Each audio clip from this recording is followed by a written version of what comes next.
The House Oversight Committee is now finally investigating the Uranium One deal.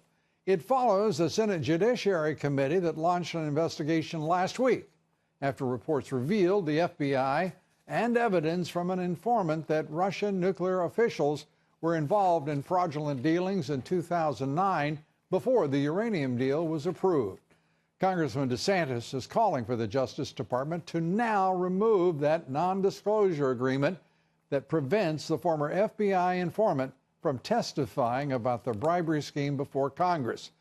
Attorney General Loretta Lynch's Department of Justice blocking the informant from testifying last year, threatening criminal action against him if he were to do so. My first guest tonight is the attorney for the FBI informant at the center of the Uranium One scandal, and joining us tonight is Victoria Toensing, founding partner of the Digenova and Toensing law firm. And Victoria also, of course, the former Deputy Assistant Attorney General in the Criminal Division of the Justice Department in the Reagan administration. Victoria, it is great to see you again. And good to be here, Lou. And God bless Ron DeSantis, for goodness sakes. You think they're going to learn how to govern?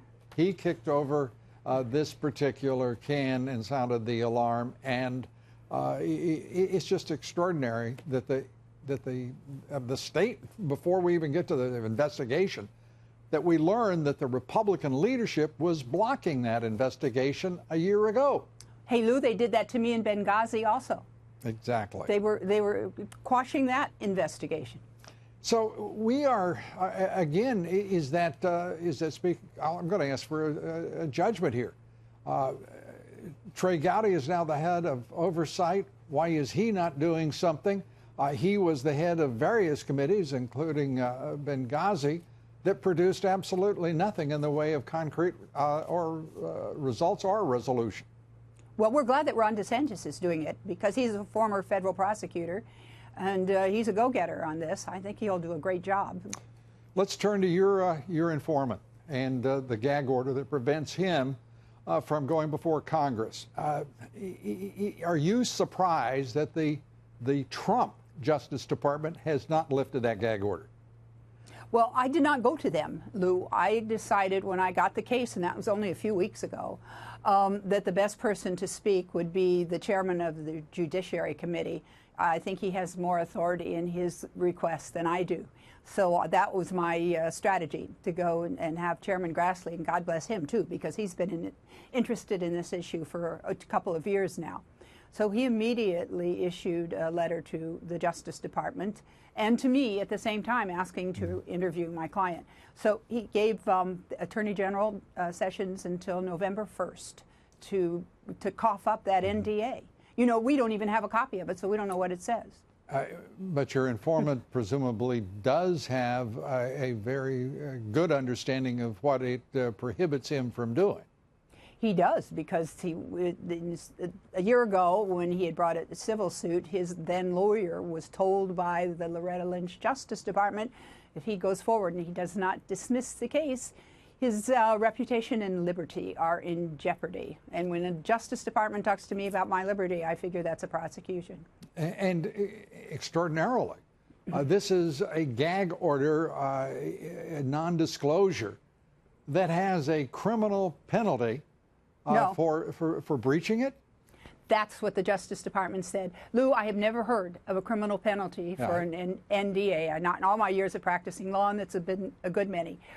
Also, if it does, and it is unconstitutional and it's invalid, if it prohibits my client from giving information to the legislature. The executive cannot say to people, hey, you can't give information to another body of the government. So it's either invalid or it doesn't say what they said that it said. So where are we? It seems like the most expedient measure would be, you're the attorney and one of the country's best, but at this point, why not simply get a decision from the Attorney General to lift that gag order and move ahead with these committees? I mean, we have, as Congressman DeSantis pointed out, 3 committees investigating the Trump administration without an iota of evidence or a definition of a crime. In the case of the special counsel, the Senate and House Intelligence Committees alongside them, carrying on an investigation now. In total, cumulatively, we're talking about over a year and a half of investigation without producing even, as Senator Richard Byrd, the chairman of Senate Intelligence, put it, even preliminary findings, because there are none. Why in the world can we not have just a straightforward answer? The American people, one time, from their government, this is what's going on, and these are the people responsible. Call the Justice Department and ask them if they're going to comply. Of course I do. Of course I do. I think we can consider this a phone call right here. Good. With pictures. Yes. Well, you know, let me tell you that for some time now, since Peter Schweizer's great book, Clinton Cash, right, we have had what I call the equivalent of the Menendez case. In the Menendez trial, criminal trial, it's that Senator Menendez had all kinds of authority to carry out things for people, and he had a doctor friend who gave him all kinds of goodies. That's what they went to trial on, and the prosecution is allowing the jury to decide whether there was criminal intent. We already have that for the Clintons. Think about it. We already know that Bill Clinton got $500,000 for a 1-hour speech, not my fees, maybe yours. And that's just 4 months before this deal went through with CFIUS, and that the foundation got tens of millions of dollars, specifically. Well, $145 million in point of fact. And the director. $145 million from one deal. Now, that's quite a quid or quo, however you want to construct it. And the deal went through. And there were other things that will come out that the State Department did for the people involved, visas and allowing them to enter the United States and all that kind of stuff as this goes on. But we know the deal went through. There's a quid and there's a quo, you know, and what my client does is just put a little more meat on those bones. A little more, or substantively more? How, wait for us, if you will, weigh for us the impact of what he does know and what you may have learned from him.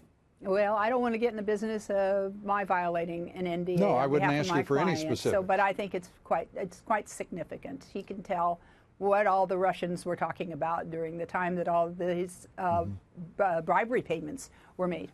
At what point does the national interest become so evident to even the swamp in D.C. that they have to make rational decisions about what the Congress can learn and the American people must know?